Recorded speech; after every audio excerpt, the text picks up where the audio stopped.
What you wanted was also what I wanted for my Discord server, to protect minors and vulnerable individuals of our beloved community.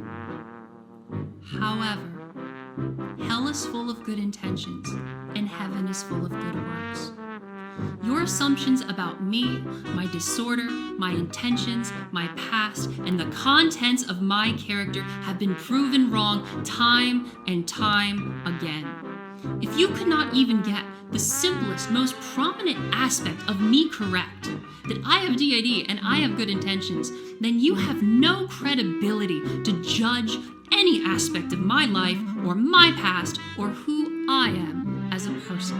Hello everyone, and today we're talking about someone we've talked about before, TwoSoulsOneBod. They no longer go by that name, but they're back. They now go by two human beings sharing a body. The same sort of premise. I guess no matter what, they have to stay on brand. And I just want to say, I don't want to spread any hate to them. I just want to talk about this topic and really the issues with it. I'll probably link my previous video down below. I did clown on them a lot. The whole objective was to kind of just poke fun at it, because it's a little weird. And it really didn't seem like they had DID, I'm not gonna lie. And doing more research, I still am very skeptical. In my last video, I had a few people in the comments saying things along the lines of, how dare you, not everybody experiences DID the same, and, just other mental illnesses the same. Which I understand, that's not everybody experiences it the same way, but there is a baseline, especially for something so rare. So if it's rare, that means it comes with a rare set of circumstances. Which means I'm going to be talking about some serious topics, just trigger warning. I'm going to be talking about how DID usually forms from the research I did. So generally, DID forms before the age of 10 from severe and repeated that could be of any kind, but more commonly than not, it is repeated use. The alter usually forms to protect the host from all the trauma from that abuse, and the host usually doesn't know there is an alter. That's not always the case, but a huge chunk of the cases don't know that they even have DID. They just know loss of time. Now with that bit of understanding, we can continue the video. And I'll be first addressing all of the other things, besides lying about DID, that she addressed in the video. I take full responsibility for what took place on my Discord server. It was my responsibility to keep everyone safe on that server, and while I tried my best to keep people safe, ultimately my best was not good enough. I had good intentions. I wanted to build a neurodivergent acceptance movement where everyone could learn, debate, educate, share, and befriend others like them, and connect and engage in discussion with vetted medical professionals to improve treatment for all of us. But as the saying goes, hell is full of good intentions and heaven is full of good works. I did not do a good work. I own my failure. Out of ignorance and naivety, I made critical mistakes managing the server that put vulnerable individuals at risk. I hurt the people I cared the most about. I apologize to you for my failure. And I will live with the shame of that 2-week Discord server for the rest of my life. At the same time, I will never forget the amazing memories we shared. James beaming over fan art of him, the people we helped switch better, the young person who drove 2 hours to help free their beloved altar from dormancy. And I will never forget James reading The Hobbit and him doing Gandalf with me doing Bilbo to hilarious effect. The road to hell is paved with good intentions. That's how that quote goes. She mixed up 2 quotes, but I'm not gonna harp on it too bad. But it does feel a little bit like, hey, I did a bad thing, but I had good intentions, so it's okay. It's not gonna work in every situation. And then the change over to all the positive things that happened to sort of balance it out, maybe make light of the bad that happened, which the bad was pretty bad. Something I hadn't mentioned up to this point is she was a sex worker, which I mentioned in my previous video, not this one. But somehow, some way, her work got onto the server, like a link. Whether she put it there or not, pretty sure it was her. But either way, there was tons of minors on the server. They click on the link, you know how it goes. Then the children are exposed to that. Then the solution was, let's educate children on sex education without parental consent. That is never okay. Not to mention the alleged moderator, or a moderator that was being a little suspicious. I don't believe that was ever addressed, but that's what I heard. Additionally, I take full responsibility for the videos we published on TikTok.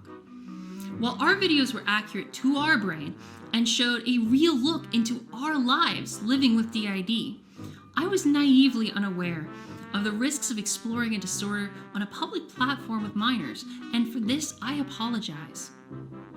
I did no research on TikTok or the existing DID community on TikTok before I joined, and I am deeply sorry for that.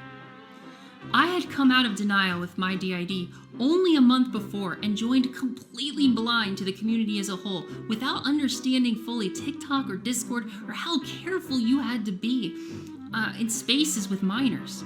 I am deeply sorry to all those who were impacted negatively by our videos, and I apologize for not being more sensitive to the fact that children are using TikTok to copy and mimic others. This was a massive oversight on my part, and I am sorry. You, Mary, those videos have been viewed hundreds of millions of times on TikTok, and experts say while this may be elevating the conversation about mental health, self-diagnosis can be a dangerous, slippery slope. DID typically occurs between the ages of 6 and 9. This morning, experts warning about what they call a troubling trend on TikTok that could leave some teens believing they have a serious mental disorder. Hello.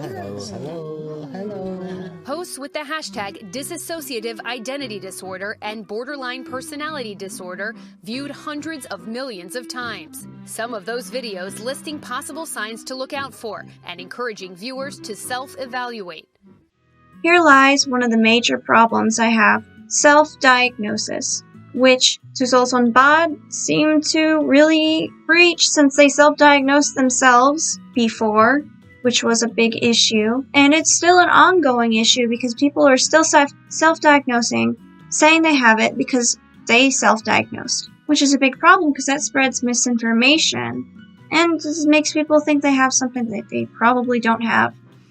I simply wanted to share my life with the world and support myself in a way that did not involve sexually violating myself and James publicly for money.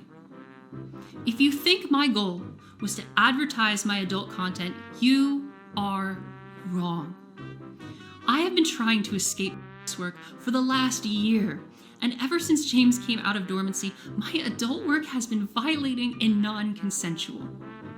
I had hoped to build a wholesome online career, goofing around with my soulmate, and finally leave this traumatic career behind me. I was passionate about helping kids love and accept themselves with this disorder and put an end to the fake claiming, gatekeeping, and hate and doxing that plagues this community's limited and vulnerable online spaces where child abuse victims need to be believed and validated are finding only more abuse at the hands of their fellow systems and singlets alike. I can understand why she would want to leave work, but there are so many other things she could have done besides starting a TikTok and self-diagnosing with DID and spreading misinformation to a bunch of kids. I don't know. And the whole doxing thing, not okay. It's never okay to dox somebody, no matter how much you don't like them or agree with them or whatever. It's never okay to dox somebody. It's illegal and it's just wrong. And I truly don't understand the term singlet. I understand what it means, but I don't understand why it was created as a word. DID is a very rare condition, and why would they create a derogatory term for somebody who does not have DID? That's going to make a kid think, oh my god, I'm a singlet. I'm not as good as them, or something along those lines. Like, it's perfectly fine to have DID. but it's not okay to degrade people who don't have it. That seems wrong. It'd be as wrong as degrading somebody that did have it. And if it sounds like I'm reading from a prepared statement, it's because I am. What I want to talk to you about today is too important to wing it. And James is staying in the back seat because ultimately this medical journey is mine, and responsibility for our combined actions falls on my shoulders and my shoulders alone.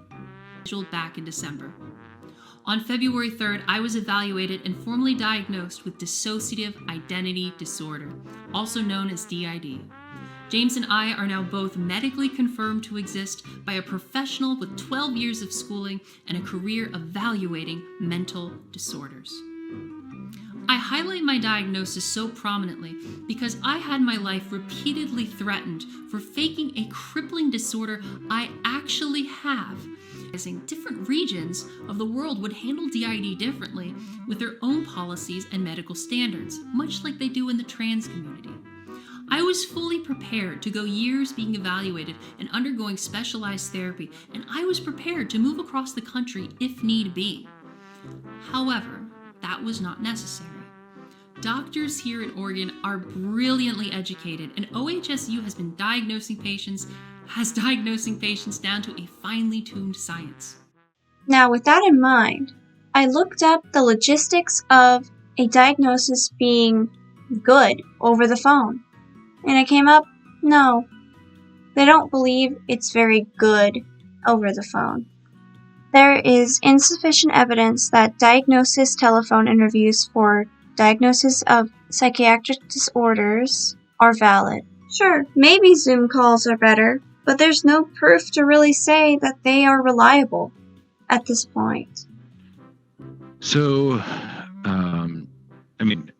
I think that you very much described the experience of dissociative identity disorder. So, if this is how you are going through life, that is the understanding that we have from a mental health perspective for what that is. Our understanding of dissociative identity disorder is that, let me pause. Is it helpful for me to say what we think it is or what we think it means? Go for it.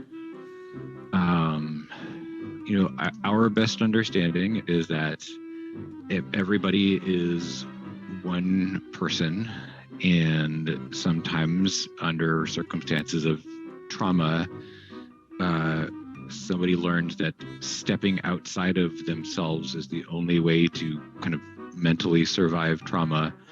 And that can become such an extreme thing that a self and another self end up feeling like different entities rather than a part of the same package. That's our best thinking about it. And there are other disorders that could drive a person to want to lie about their situation or their disorder or how they're feeling for attention. I'm not saying for sure they have it. I'm not a professional. I'm just saying that it's out there, and I'm going to talk a little bit about it. Factitious disorder is a serious mental disorder in which somebody deceives others by appearing sick, by purposely getting sick, or by self-injury. Factitious disorder also can appear when family members or caregivers falsely present others, such as children, as being injured or impaired.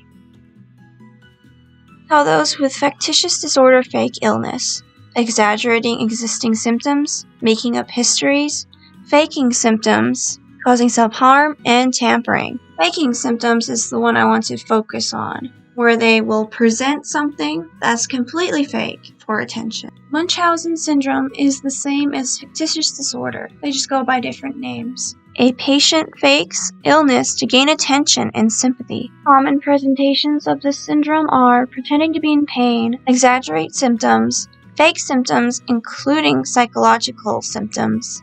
And there's a whole lot list of more, but I'll just focus on those ones. Now here's sort of a recap of why I originally thought they didn't have DID, and that was their relationship with each other. The whole Jesse and James thing, how their relationship isn't platonic, but it's romantic. If you've seen the first video, they kiss each other by going into the top and bottom lip of Jesse's face, which does not make any sense. In any of my research, I did not come across anything where it says altars go in different parts of the body. Maybe I missed something, but that sounds strange. Second, in this current bit of research, I did not find anything where it says an altar can be in love with another altar. Nothing with .org or .gov, nothing that would be a reliable source. Just a blog says yes.